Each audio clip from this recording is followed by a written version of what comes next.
RMS అంటే ఏంటంటే load amplifier load 4 ohmsలో ఎంత ఇస్తుంది, 8 ohmsలో ఎంత ఇస్తుంది అర్థం చేసుకోవడానికి పద్ధతి. సో దట్ మన దగ్గర ఆర్ఎంఎస్ కోసం లోడ్కి ఇలా స్విచెస్ ఉన్నాయి. ఇది పైన ఉన్నాయి లోడ్ మీటర్స్. ఇది 1 kHz మీటర్ దాకా చూపిస్తుంది. ఇది 1 kHz పైన చూపిస్తుంది. అంటే 1000 దాకా ఇది చూపిస్తుంది. 1000 అబోవ్ ఎంతైనా ఉండని ఇది చూపిస్తుంది. ఓకేనా? దానికోసం ఇక్కడ స్విచ్ చేసినాం. 1 kilo మీద వేస్తే ఈ మీటర్ నడుస్తుంది, 5 kilo మీద వేస్తే ఈ మీటర్ నడుస్తుంది. ఓకే. దాని తర్వాత ఇది 4 ohms 8 ohms. ఈ లోడ్ బ్యాంక్తోనే కనెక్ట్ ఉన్నాయి. లోడ్ బ్యాంక్ ఏడుందంటే ఆడుంది యాక్చువల్గా అయితే. దాని తర్వాత దీన్ని మనం ఒక సిగ్నల్ ఇచ్చి యాంప్లిఫైయర్కి ఈ సిగ్నల్ ఈ సిఆర్ఓలా మనం క్లిప్ దాకా చూద్దాం. అంటే సైన్ వేవ్ ఒక సిగ్నల్ ఇస్తే ఈడ క్లిప్ వస్తే ఈ లోడ్ అయిపోయినట్టు.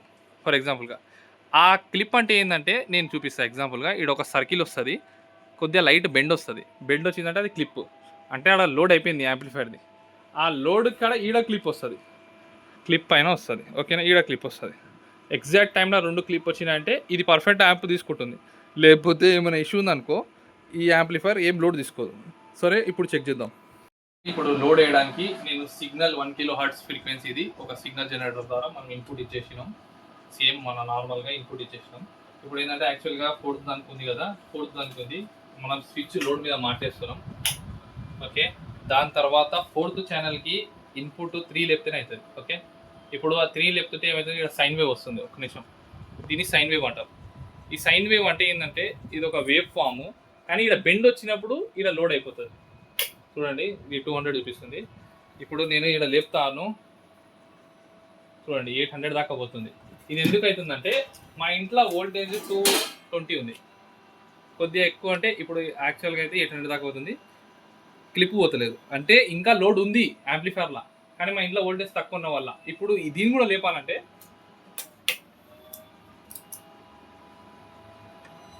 ఓకేనా 1000 దాకా పోయింది, క్లిప్ పోతుంది.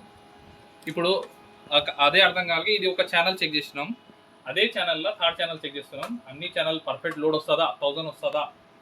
ఇది 4 ohms మీద చెక్ అవుతుంది, 8 ohms మీద చెక్ అవుతుంది. 4 ohms మీద చెక్ చేద్దాం. ఓకేనా? 4 ohms మీద చెక్ చేస్తే చూడండి 1000 అబోవ్ అవుతుంది. మీటర్ అప్ చేసుకుందాం. ఓకే. 1100 క్లిప్ పోతలేదు, ఇంకా ఉంది లోడ్. ఓకే. ఇప్పుడు ఇదే చూడండి 4th ఛానల్ చెక్ చేస్తున్నాం. ఓకేనా? 1200 అవుతుంది. అంటే అప్రాక్సిమేట్లీ ఇది 1400 దాకా వస్తుంది, 30% డిస్కౌంట్ పోయినాక. తర్వాత ఇప్పుడు మనం ఏం చేద్దామంటే 1st ఛానల్ చెక్ చేద్దాం. ఈ యాంప్లిఫైర్ది 1st ఛానల్కి పెట్టేసినాం ఇన్పుట్ అవుట్పుట్. చూడండి 8 ohms మీద క్లిప్ అవుతుందా, ఆడ బెండ్ అయిందా. ఆ బెండ్ అయిందంటే ఇక్కడ లైట్ వస్తుంది, క్లిప్. ఓకేనా? ఇదంతే, సిగ్నల్ వస్తలేదు. ఓకే. అప్రాక్సిమేట్లీ ఏడా క్లిప్ వస్తుంది, అప్రాక్సిమేట్లీ 1200 కాడ క్లిప్ వస్తుంది. అంటే దీని 4 ohmsలో 1200 ఇస్తుంది యాంప్లిఫైర్. సేమ్ అవతల ఛానల్ కూడా చెక్ చేద్దాం. సేమ్ 1000 ఇస్తుందా ఇయ్యరా. ఓకేనా? 1200 ఇస్తుంది పర్ ఛానల్. 4 ఛానల్స్ పర్ఫెక్ట్ ఇస్తుంది. లోడ్ గిన ప్రాబ్లం ఉంటే ఈ యాంప్లిఫైర్ 1000 వాట్ ఇయ్యదు. అర్థం కావడానికి 4 ohms మీద ఇది 1000 ఇస్తుంది, 8 ohms మీద 800 ఇస్తుంది. ఈ షార్ప్ SM 6000. ఓకేనా? Thank you friends. ఇది అయిపోయింది, రిపేర్ అయిపోయింది.